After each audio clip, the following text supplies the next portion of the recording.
China is preparing for war, while Xi Jinping tells troops to fall in line. And Taiwan and the US should be prepared.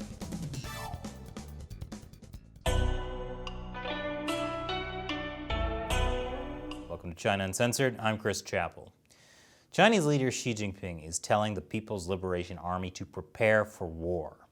Last week, Xi Jinping visited the PLA Marine base in Guangdong province, and he told the troops to devote their minds and energy to preparing for war, to maintain a state of high alert, and to remain absolutely loyal, absolutely pure, and absolutely reliable.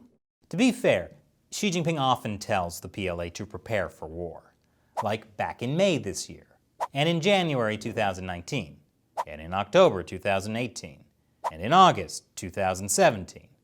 You get the picture. And it makes sense.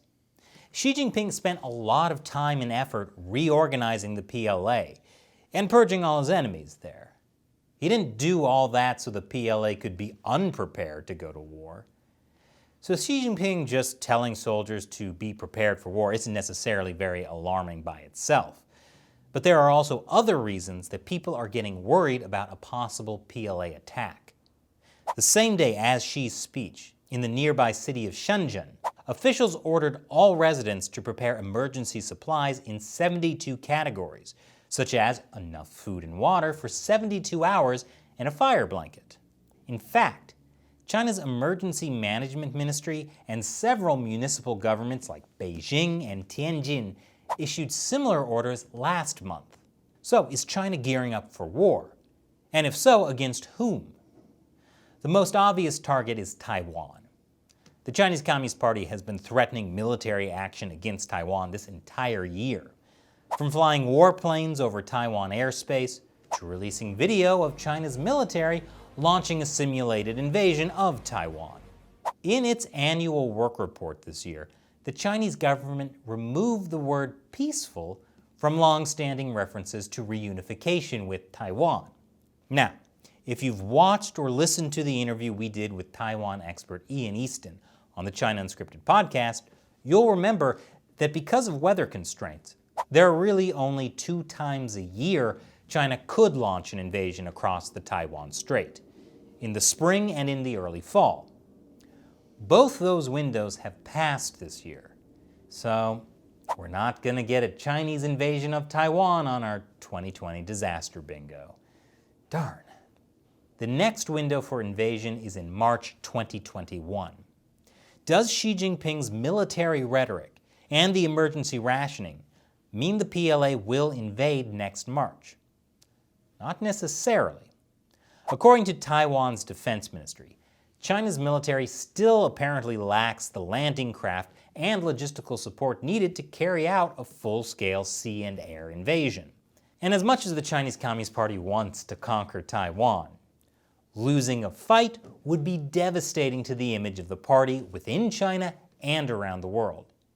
More likely, this is an attempt by the party to demoralize Taiwan into thinking a war would be so costly and so bloody, it might as well just surrender now.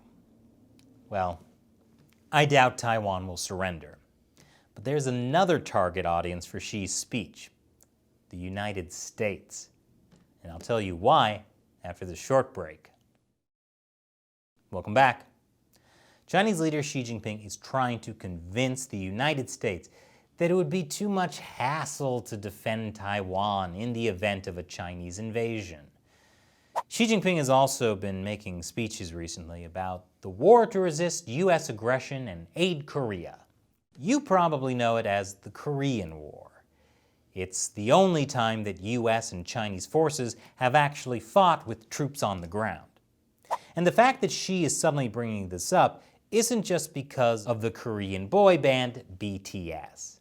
This year is the 70th anniversary of the Korean War, and Xi Jinping and the other members of the Politburo Standing Committee recently visited a military museum where Xi talked about the war. He said, "The victory in the war to resist U.S. aggression and aid Korea was a victory of justice, a victory of peace, and a victory of the people."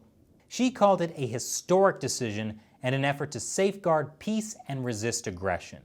Yes, after communist North Korea invaded the South and the UN, backed mostly by US troops, stepped in, Chinese forces had to resist American aggression against the North Korean heroes.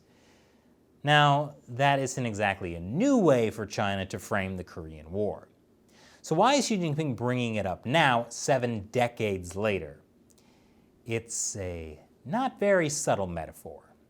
See, today, China is also resisting aggression from the US, which is trying to interfere in internal Chinese affairs, aka Taiwan. So the message to the US is clear.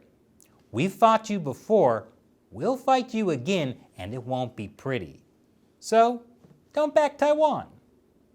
Also, don't read up on your Korean War history, because then you'd learn how US involvement actually succeeded in saving South Korea from invasion by communist forces. Anyway, China has been threatening retaliation over US weapon deals with Taiwan. And Chinese Foreign Ministry spokesman Zhao Lijian recently told Washington to cut all US-Taiwan military ties.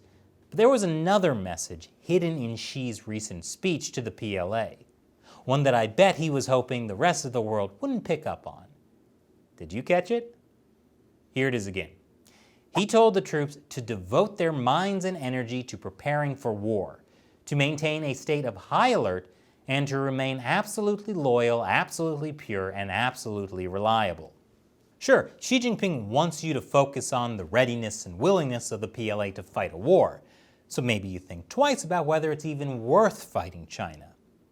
But he doesn't want you to think too much about the part where he says the military needs to remain absolutely loyal, pure, and reliable. Like I said earlier, Xi Jinping spent years purging the PLA. High-ranking generals have been jailed for life, and many have been suicided, as they say. That is not good for morale.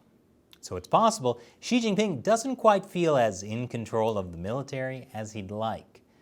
But you know what would boost morale? Another purge! And now it's time for me to answer a question from one of you, a fan who supports China Uncensored through the crowdfunding website Patreon. Arnold Keene says, if the economy in China continues to go south, don't be surprised that the CCP decides they need to start a war with Taiwan to distract the people from their problems. It seems to work most of the time. The fact that they may be starting a war with 4 or 5 other nations is probably the only thing currently stopping them. But the saying, desperate times lead to desperate measures, is still meaningful today. Arnold, what are you talking about? China's economy is going south? No, China's economy is great. Just ask the media. China's economy is surging. It's the envy of the world because it's the world's only major growth engine, which is why US investors are all over China's bond market. Unless, of course, you for some reason question the official numbers coming out of China, which the New York Times and Bloomberg obviously don't, so why should you? But you're absolutely right. The Chinese Communist Party tries its best to distract its citizens from economic woes, usually with things like anti-Japanese sentiment. But the problem with using a war to do that is the party could always lose. Plus there's the economic cost of war itself and the risk of countries around the world finally wising up to the party. Don't you worry about the Chinese Communist Party. There's a reason why it spends more on internal security forces than on its military. Because if people inside China get a little too rowdy over economic woes, why send the tanks all the way over to Taiwan? It's much easier to just use them to crush your own people. Thanks for your comment, Arnold. And if you'd like to have me respond to your question or comment on the show for hundreds of thousands of people to hear, join what I call the China Uncensored 50 Cent Army and support us in the battle against the Chinese Communist Party. You can join for as little as $1 per episode on the crowdfunding website Patreon. You'll get some other cool perks as well. Head over to patreon.com/China Uncensored to learn more. Link is below. Once again, I'm Chris Chappell. See you next time.